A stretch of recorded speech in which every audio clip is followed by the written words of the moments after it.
Saul se enche de vaidade, e o reinado de Israel é transferido para Davi.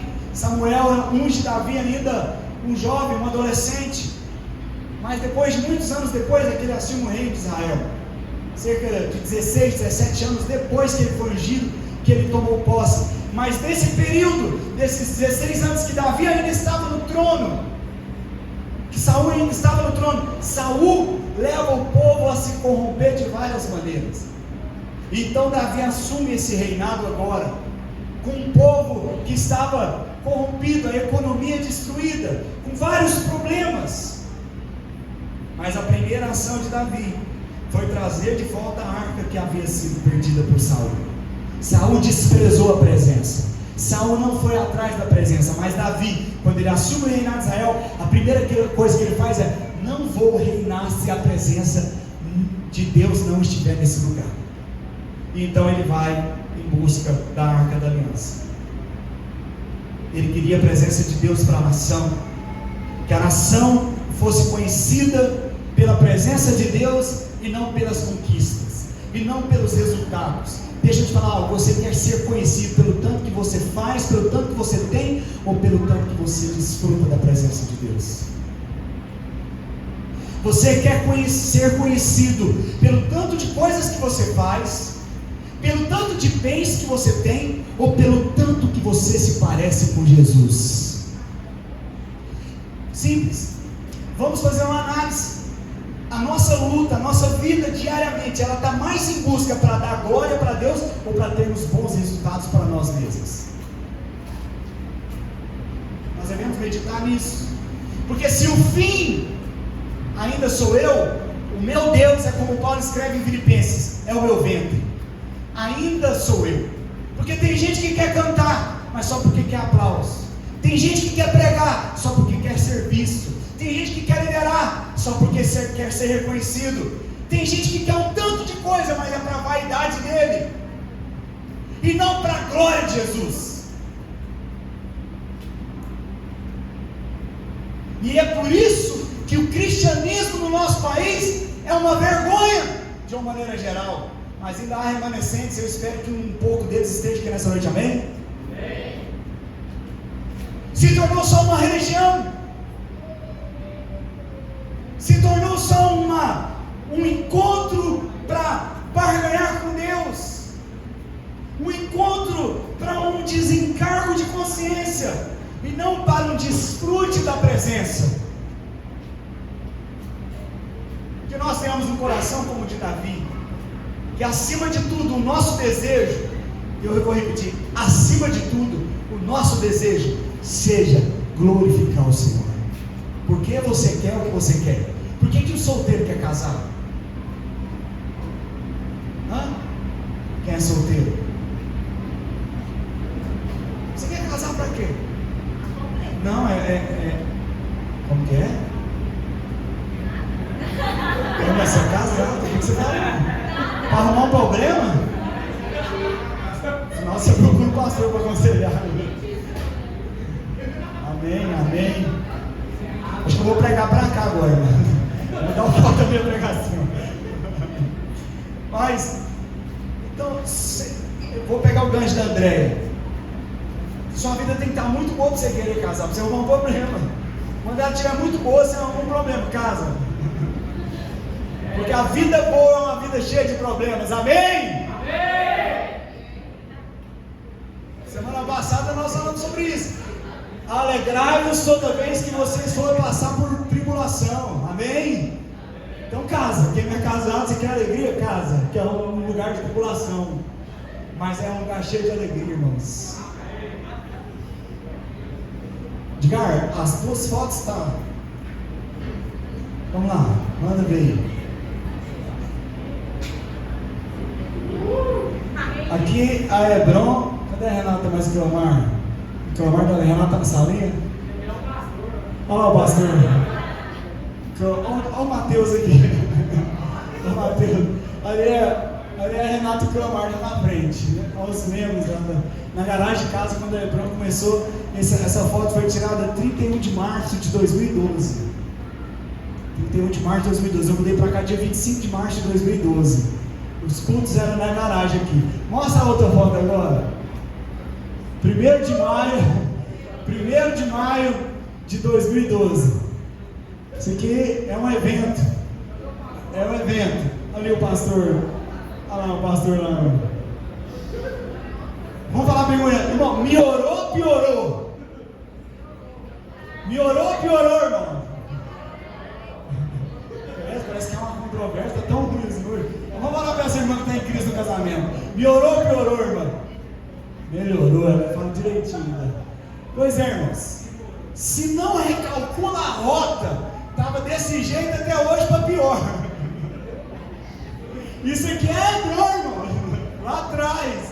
12 anos, olha o nosso culto. Tira uma foto aqui, tira uma foto aqui. Bem diferente, não é, irmãos? Isso aqui é quando o Hebrão começou aqui em Itaberaí. Mas de lá para cá, irmãos, nós recalculamos a rota várias vezes. Várias vezes. Não tem como.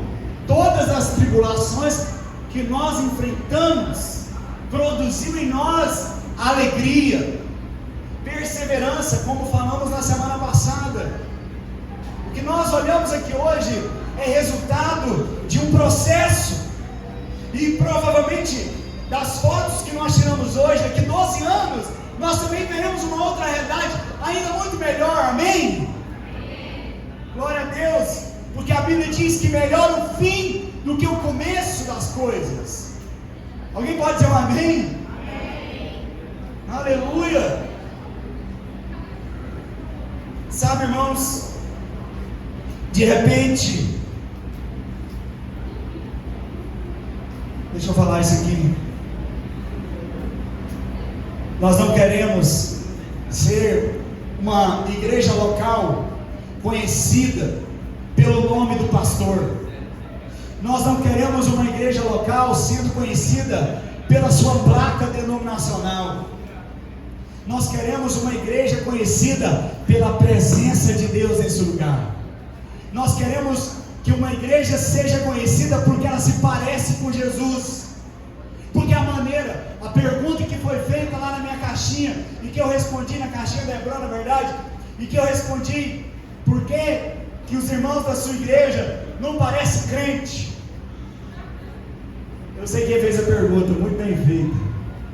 Glória a Deus. Foi oportuno. Porque nós não queremos parecer crente. Eu ia responder de jeito, mas é muita mente assistindo, então vai haver várias interpretações, né? É porque nós não queremos ter só aparência. Porque se os irmãos dessa igreja não se parecem por crente, porque esdacam os outros, porque mente, porque veste de maneira vulgar, porque não honra pais, porque não serve o marido, não serve a esposa, então nem nasceu de novo, provavelmente. Mas se nós não somos conhecidos, não parecemos com crente, porque nós não vestimos igual aos que os crentes vestem, não vivem dentro de uma caixinha como os crentes vivem, eu quero que continue sem parecer, porque eu sei que nós estamos fazendo a vontade de Deus. Nós não fomos chamados para se parecer com crente, nós fomos chamados para se parecer com Jesus, irmãos. Deturparam a imagem de um homem de Deus por causa das corrupções, por causa das manipulações, por causa da ganância, por causa do desejo de poder. Mudaram a imagem de homens e mulheres de Deus. É até difícil falar que é crente, porque eu não sei o que é crente para você. O que eu posso dizer é que eu quero a cada dia me parecer mais com Jesus. Isso eu posso te afirmar, porque é o que queima no meu coração. O que nós mais desejamos é que a Hebrão seja conhecida por um povo que se parece com Jesus.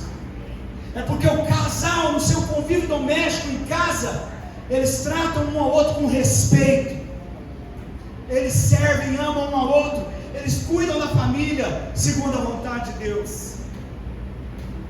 Busque em primeiro lugar o seu reino e a sua justiça. É o que nós desejamos. De repente, você pode até estar aqui me ouvindo hoje. Você pode dizer: que você está fazendo a coisa certa, mas coisas estranhas começam a acontecer quando você está fazendo a coisa certa.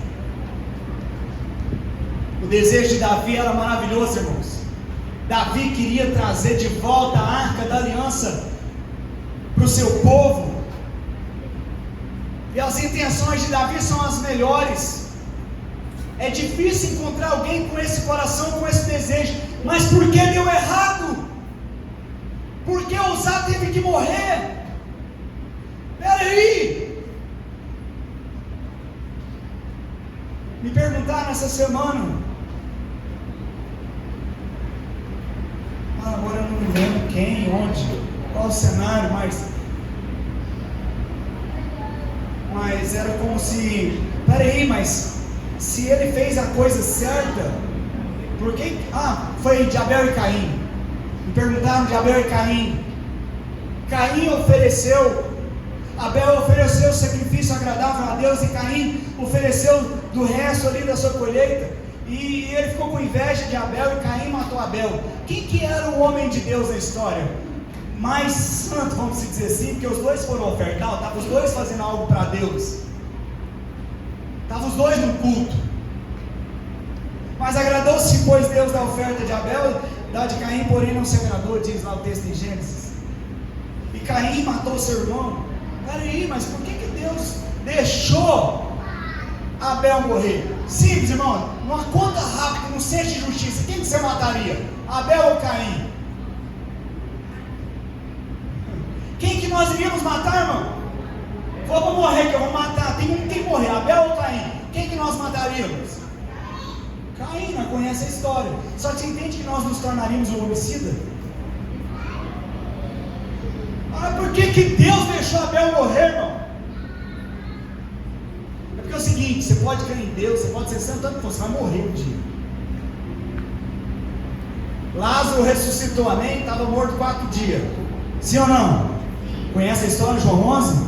Você já encontrou Lázaro por aí andando? Não é seu vizinho não, o da Bíblia. Não é o seu vizinho Lazinho lá não, não é o Lazinho não.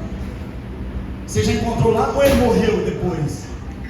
Ué, estava morto 4 dias, ressuscitou, mas depois morreu. Eu fico pensando no cara que foi matar Lázaro, se ele morreu por homicídio. Você não acabou de matar ele? Porque esse cara já morreu uma vez. Pois é, irmão, morre. A ressurreição foi para a glória de Deus. Mas todos, infelizmente, por causa do pecado, iremos morrer. Caim teve a oportunidade. Deus falou para Caim antes: cuidado com o seu coração, cuidado com essa tentação, senão você vai cometer o pecado. Caim foi avisado antes do homicídio. Você sabe, você conhece a história. Você pode estar fazendo a coisa certa, mas não é porque você está fazendo a coisa certa que Deus quer que seja feito daquela maneira. Alô? Não é porque você está fazendo a coisa certa que Deus quer que aquela coisa certa seja feita daquela maneira. Tem alguém me entendendo aqui, irmãos? Contextualize aí para a história de Uzá. De repente as coisas estranhas começam a acontecer, não começa a estar mais tão claro como estava no início. A intenção é boa, o plano é bom, está tudo dando certo, é promessa de Deus para a minha vida, mas às vezes a rota não vai ser como você imagina, e você precisa parar e recalcular. Isso aqui é muito sutil, irmão. Ele vai fazer, mas Deus vai fazer, mas vai ser do jeito dele, e não do seu, e não do meu. Você quer que Deus faça na sua vida? Como? O como é dele também. O plano de Davi era um dos melhores, mas havia algo que não estava de acordo com os valores de Deus. Mesmo sendo uma intenção muito boa e certa, a maneira de Deus, o como de Deus para fazer aquilo que Davi estava fazendo, não era do mesmo jeito que Davi queria. O como de Deus não era o como de Davi. A nossa jornada, na nossa jornada, existem pontos, eu gosto dessa palavra, essenciais.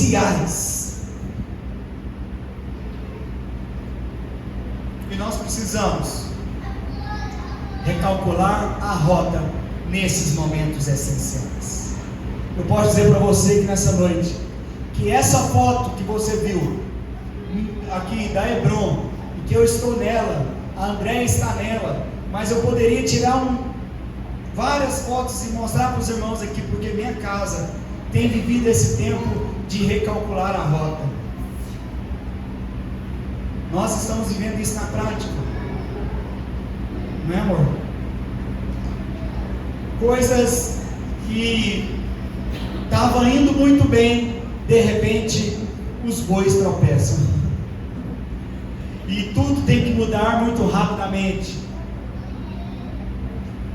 Nós vivemos isso, irmãos. O que nós precisamos entender para recalcular a rota? Sabe o que você precisa entender? Diga assim comigo: o destino não muda, mas o método sim. Presta atenção comigo. O destino, a chegada, que era a casa lá na cidade de Davi, não mudou, mas o método, o caminho teve que mudar. O alvo de chegar na cidade de Davi foi o mesmo, mas o como para chegar lá teve que ser mudado.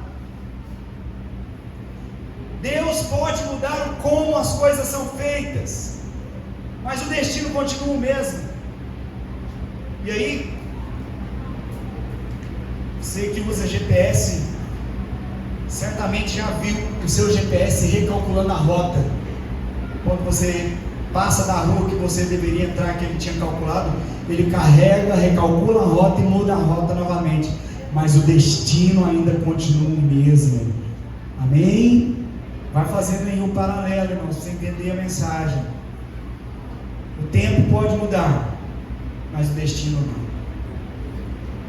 Nosso Deus, Ele muda caminho, Ele reinicia vidas, mas Ele permanece fiel à sua palavra, Ele permanece fiel às suas promessas. Nosso Deus é um Deus de recomeços. Quantos têm convicção disso? Deus é um Deus de recomeços. Você errou, você falhou lá atrás, você falhou ontem, anteontem, mas Ele continua te dando a oportunidade para fazer novamente diferente. Nosso Deus é um Deus de recomeço, irmãos. Eu tenho certeza que você deseja mais da presença de Deus na sua vida. Eu desejo mais da presença de Deus na minha vida, assim como Davi. E não é porque as nossas intenções são certas que as coisas que estão sendo feitas da maneira certa. Não é porque você tem uma intenção, para quem é solteiro, de casar, que significa que essa intenção boa de casar, que é de Deus demais você casar, que significa que o seu casamento vai dar certo, só porque você está cheio de boas intenções. Não é porque você está cheio de boas intenções para casar, que significa que o seu casamento vai dar certo, porque para o seu casamento dar certo, não são as suas intenções que vão contar, e sim as suas ações dentro do casamento. Eu posso ouvir um amém dos solteiros? Amém! Ixi, tem muito solteiro, mano. Vou fazer uma conferência para solteiro. Não vou ficar para titio o nome da conferência. Presta atenção, irmãos. Nós queremos casar. E eu vou falar para os irmãos aí que são solteiros mesmo. Casa mesmo, gente. Nossa, é um absurdo. Não ri não, moço. Não ri não, Edmilson. Mas, olha, não, a verdade é que solteiro é bom. Isso é muito bom, na verdade, solteiro. Só que casar é melhor. Tá? Casar é melhor. Mas grava o que eu estou falando. Não é a sua vai viver lá dentro do casamento. Quais as suas ações dentro do casamento? Porque você está cheio de boa intenção, mas daqui a pouco ela grita com você quando você estiver de casado. Você fala: opa! Era uma princesa, virou bruxa? Era um príncipe, virou um cavalo e está dando coice? Presta atenção, a frase do dia, eu lembrei dela agora e não anotei a hora que eu lembrei, mas presta atenção: o caráter de um homem e de uma mulher só é definido quando alguém erra com ele.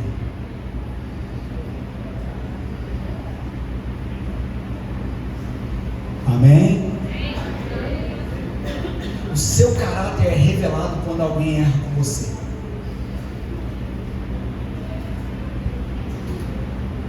Deixa o Espírito estar no seu coração. Então, não é só boa intenção não. É como que você vai fazer. É o meio, são as suas ações. Não é porque você tem uma intenção boa que vai dar certo se você não tiver uma ação segundo a vontade de Deus. Não basta a intenção ser boa e a ação não. As coisas não mudam com intenções corretas, elas só mudam com os valores corretos, quando nós agimos de acordo com esses valores. Todos querem a vida que o cristianismo propõe. Jesus é tão maravilhoso, aleluia, e é mesmo. Mas entregar a vida para Jesus implica em seguir os valores dele. Coisa que não te falam num apelo. Fazer caixinha, videozinho. Coisas que não te fazem num apelo de aceita Jesus, vem aqui na frente. É que você agora não mudou de religião, não. Você agora foi chamado para viver igual Jesus. Ué, mas eu passei para crente. Tá, irmão, o diabo também passou. Não é o que você está falando que diz que é. São os valores por trás dessas ações. Entregar a vida para Jesus implica em tomar a cruz, em negar a si mesmo, em não viver mais para si. É dar toda a glória para Ele, que é o único digno. Esse preço não é falado num apelo. E é por isso que nós temos gente salvo, que parece estar salvo, mas é um safado, que só está querendo se safar do inferno. É por isso que é apresentado um Jesus Salvador, mas deixam de lado o Jesus que é Senhor. Coisas que não te falam no apelo, é que além de te salvar, Ele te torna Senhor, Ele se torna Senhor da sua vida. Você vai ter que crucificar sua carne. Você vai ter que, como é que fala? Engolir o sapo? Você vai ter que, você vai ter que ficar calado na hora que for que te contrariar, porque contrariedade é o ego ferido, é você querer se defender. Deixa o Espírito estar no seu coração. Querer a vida que o cristianismo propõe, mas sem saber o que é o cristianismo, é muito fácil. Talvez só foi apresentado para você que Jesus é a porta, mas eu quero te dizer que Ele também é o caminho. Muitos estão parados na porta. Davi estava com boas intenções.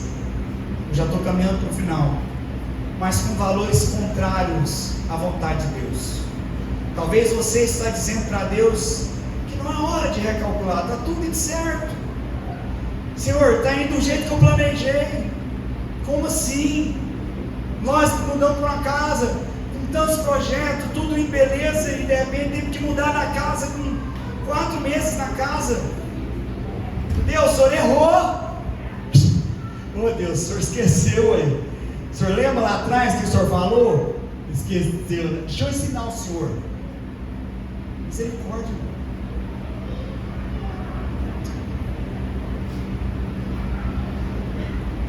Às vezes nós queremos ensinar Deus, e e não percebemos que é hora de recalcular a nossa rota. Não é do jeito que planejamos, é do jeito que Ele quer. Deus vai mostrar para você, mesmo que você está fazendo o que é certo, Ele vai mostrar para você que talvez a maneira não é essa para ser feita. Não adianta você estar na melhor pista, com o melhor asfalto, com o melhor carro, sendo o melhor piloto, o melhor motorista, mas na direção errada. Alguém entendeu o que eu falei aqui, irmão? Você pode ser um ótimo piloto, o asfalto pode ser bem sinalizado, lisinho, o carro pode ser o melhor carro, mas se você está indo na direção contrária, presta atenção, você tem tudo de melhor, mas quanto mais você avança, mais longe da vontade de Deus você fica. O cara está ganhando dinheiro, o cara está arrebentando, está indo para a rede social, e o nome dele está sendo visto em Goiânia, no Goiás, no Brasil e no mundo, e ele está indo tudo incerto, só que está longe de Deus. É um miserável, bem sucedido, naquilo que Deus não quer. Cuidado com aquilo que está dando certo, mas você não está fazendo da maneira de Deus, porque pode estar dando certo para você, mas você está longe da vontade de Deus. Recalcula a rota hoje, irmão, agora, se possível, porque vai dar ruim. Eu podia ter colocado o vídeo do Dr. Ray aqui, que eu já falei aqui só algumas vezes, que ele fala, os amigos dele estão fazendo missões lá na África, lá nos lugares mais difíceis, e Dr. Ray, milionário, casa em Miami e outras cidades dos Estados Unidos, nem fala no Brasil, fala o quê? Eu sou fracassado, meus amigos é bem sucedido. Mas pergunta para ele, mas por que, Dr. Ray? Porque os meus amigos estão fazendo a vontade de Deus e eu não.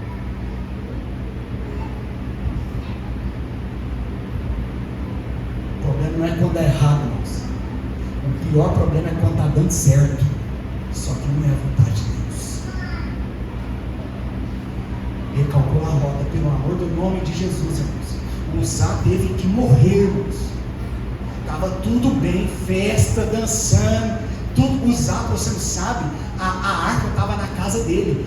Uzá estava acostumado com a arca, por isso que ele foi pegar, irmão. Você acha que se ele soubesse que ia morrer, ele ia com a mão?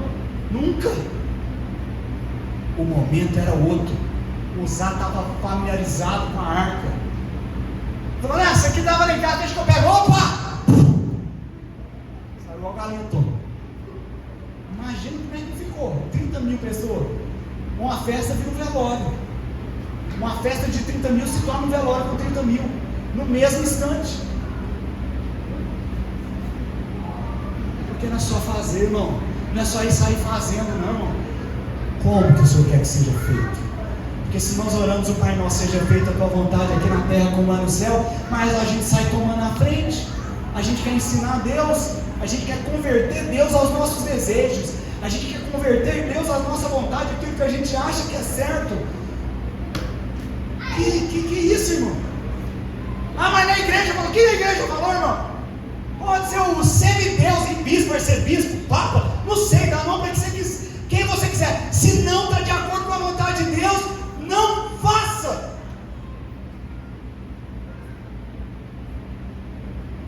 Na verdade, se tiver numa igreja que o cara está falando um trem que não está de acordo com a vontade de Deus, para quem está me vendo até na internet, foge daí, sai daqui, irmão da Hebrão. Se eu te falar um negócio que está fora da vontade de Deus, pelo amor de Deus, não fica aqui e me interna.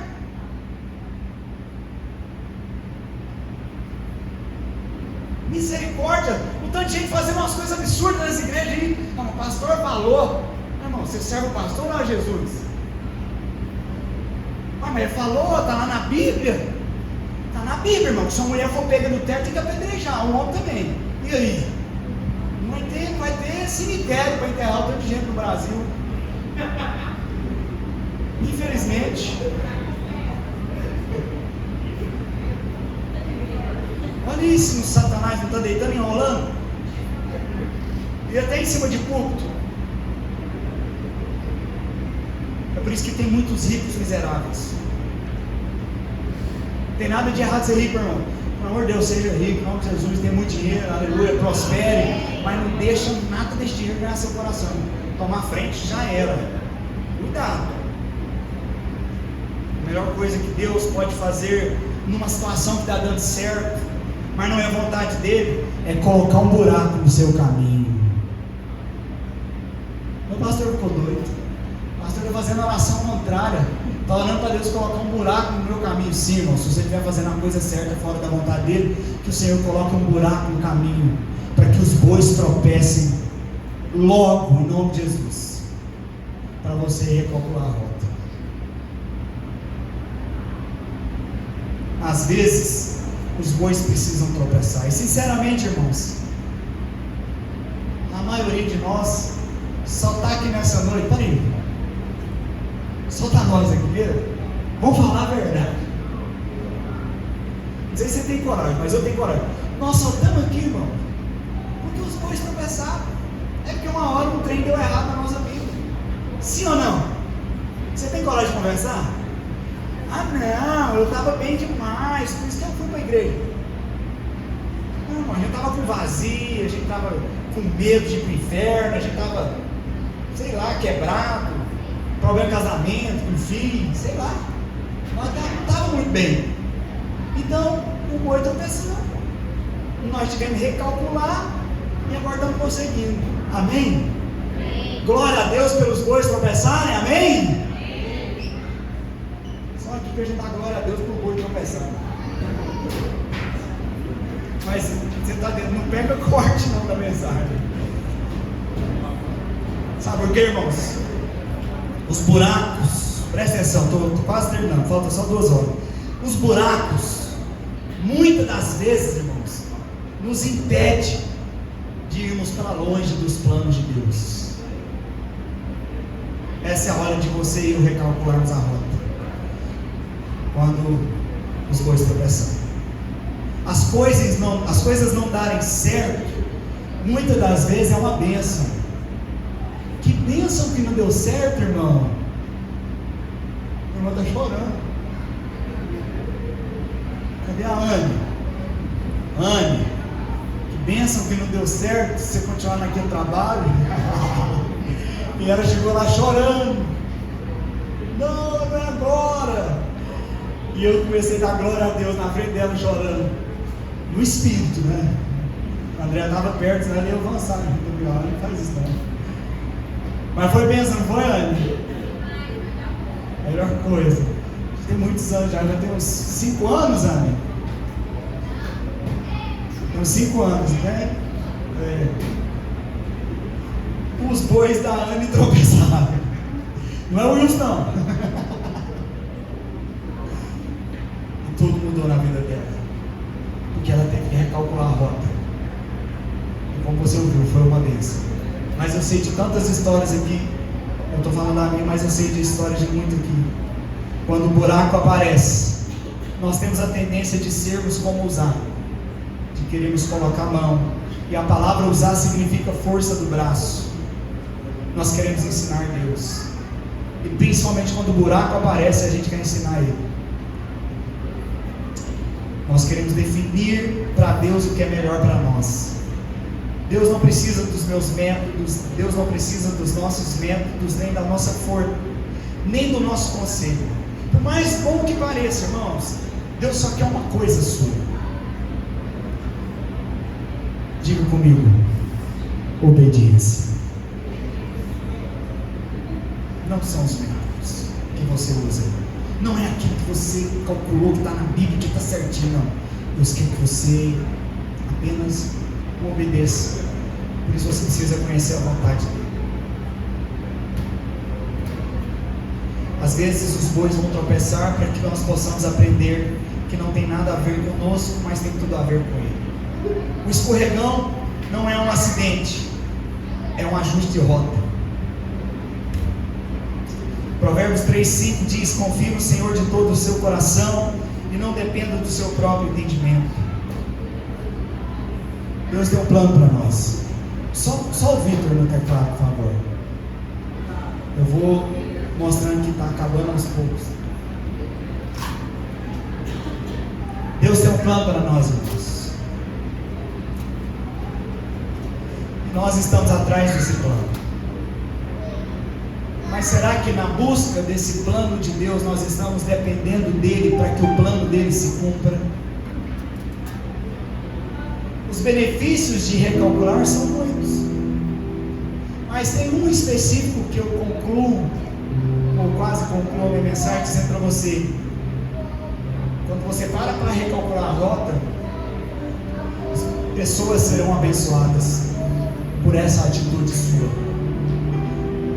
principalmente os da sua casa, que são os mais próximos.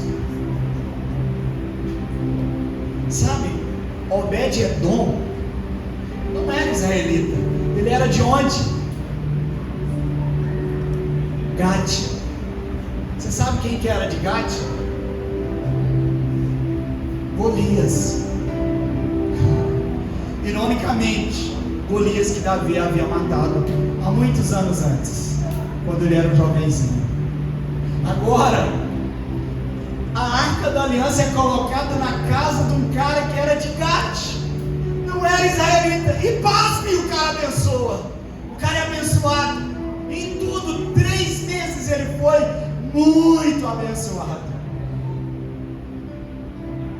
Deus escolhe as coisas loucas deste mundo para confundir aqueles que se dizem ser os sábios.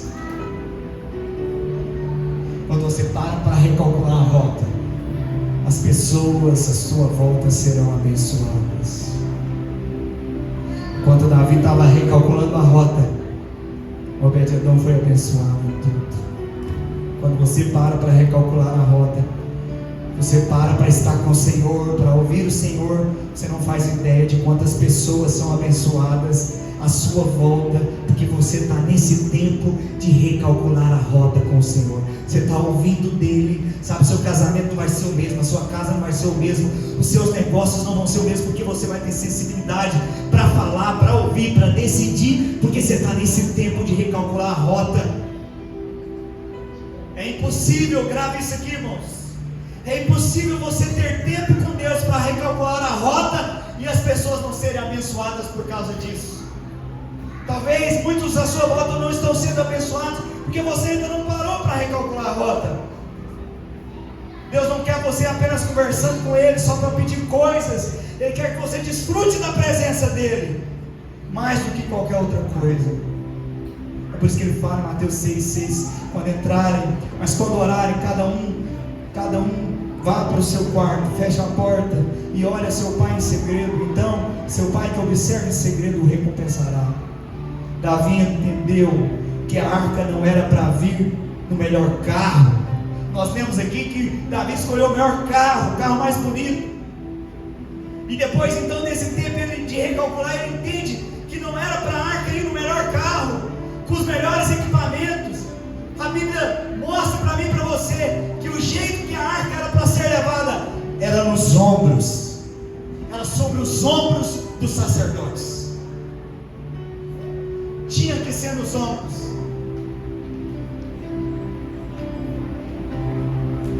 Ele tinha a intenção certa, mas o método estava errado. O que isso significa, pastor? Sobre os ombros de carregar a presença. Oi, vamos quebrar um paradigma que está em muitas igrejas por aí. Não terceirize a responsabilidade da presença de Deus na sua vida. O pastor está ungidão, vai pôr a mãozão. Não terceirize, não. O pastorzão pode orar sim, não é isso. Mas a responsabilidade da presença de Deus na sua vida e na sua casa não é minha, irmão, é sua. Você desfrutar da presença de Deus nesse lugar não é culpa dos meninos do louvor, não é do pastor, não é de quem está orando, não é da igreja. A responsabilidade para desfrutar da presença de Deus nesse lugar é sua responsabilidade. Você quiser contar quantas galhas tem nessa árvore, fique à vontade, irmão. Mas tem outro irmão que vai desfrutar da presença de Deus. Se quiser pôr defeito na roupa, sei lá, no cabelo, na banha do pastor, põe, irmão. Mas tem irmão que está aqui para desfrutar da presença. Se for para pôr defeito, irmão, fica na sua casa. Melhor coisa que você faz. Você está no lugar errado. Nosso alvo não é encher o prédio de gente. Nosso alvo é gente cheia da presença de Deus. Não terceiriza, irmão. Tem pastor ensinando a terceirizar. Traz a fotinha, irmão. Aqui, irmão, óleo de ouro para você ficar rico. Vou ungir, nota de 100. Hoje eu vou ungir aqui nesse lugar. Você vai receber 1000 nos próximos dias. Nossa, eu falo assim, eu encher o gasofilaço, encher o prédio. Mas encher o inferno também. Primeiro pastor. Ah não, estou cansado desse trem. É em cima de púlpito e embaixo de púlpito. Todo mundo só querendo, só interesseiro. Ah não. O culto de Satanás parece mais espiritual do que em muitas igrejas. Porque a pregação de Satanás para Mateus capítulo 4 não é igual a gente vê em muitas igrejas. Na tentação de Jesus. O que estão fazendo com o evangelho, irmãos? Misericórdia. A cada 6 passos que o povo dava com a arca no ombro, 1, 2, 3, 4, 5, 6, parava, sacrificava um animal, um boi e um novilho, gordo. Por que, pastor? Deus é doido? Irmão, o homem foi feito em qual dia, irmão? Qual dia o homem foi feito? Formado do pó da terra? Qual? Ué, coincidência na Bíblia? O homem dá 6 passos, justamente o número que o homem foi feito, e que um homem há 3 meses atrás, na força do seu braço, pôs a mão na arca. Irmãos, a Bíblia está falando, a gente precisa estudá-la. O que a Bíblia está querendo dizer? Não tem nada a ver com homens. Toda vez que, quando chega no 6, que é o número do homem, pare, porque o 7º passo não é do homem, o 7º passo é da presença de Deus. Um animal foi morto, lembra lá que o homem pecou e uma ovelha teve que morrer em Gênesis? Um sacrifício foi feito para Deus.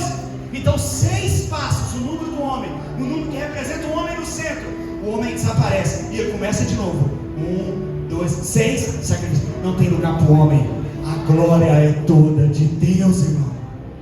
Se tem uma coisa aí, você vai assistir lá a série que eu te falei aqui de Davi. E ontem eu fiquei maravilhado. Eu falei para Deus, eu gostei mais da pegada do cara. Por quê? Porque ele enfatizou que Saul quis a glória. E aí você vê hoje as grandes igrejas, pequenas igrejas, os homens, nós corremos esse risco de nos corromper, de se vai descer. Eu estou numa plataforma. Eu sou pastor de uma igreja, comecei numa casinha lá, na casa com um pouquinho de gente, olha o tanto que nós já somos. Eu ralei para estar aqui. Vaidade, Deus abomina isso. Deus não divide a glória dele. É por isso que tem que morrer. O batismo é morte, irmão. Para e pensa, o homem tem que morrer e nascer de novo. Ele morreu para si mesmo e nasceu de novo para viver para a glória de Deus. Então você que eu estou vendo, você existe, você nasceu de novo para a glória de Deus. Então quando eu te vejo, eu vejo a glória de Deus na sua vida. Não tem lugar para o 6, não tem lugar para o número 6. A glória é sempre dele. Não tem lugar para o esforço humano. Não são métodos, são ombros. Nós queremos essa cidade seja inundada pela presença de Deus. Amém, irmãos? Eu quero que Tabaraí seja inundada pela presença de Deus. Mas vamos comigo. Sei lá, irmãos, fiquei pensando, faz um videozinho pro culto. A gente fica esperando os cards do domingo para divulgar. Não, vai no seu Instagram, no seu WhatsApp e fala: gente, vem conhecer a igreja. Não faz trem para dentro não, vamos fazer para fora. Vamos lá fazer um videozinho. Hoje tem culto na minha igreja, vem conhecer, é uma bênção, vai lá, pronto, só isso. Aí eu morro de vergonha. Não, mas às vezes você faz tão vídeo mostrando um quadro de Jesus, a Bíblia. Olha, eu estou lendo a Bíblia, quero te chamar para ir para o culto hoje. Pelo menos sua cara não vai aparecer, você fica com vergonha. E você ainda vai postar a Bíblia.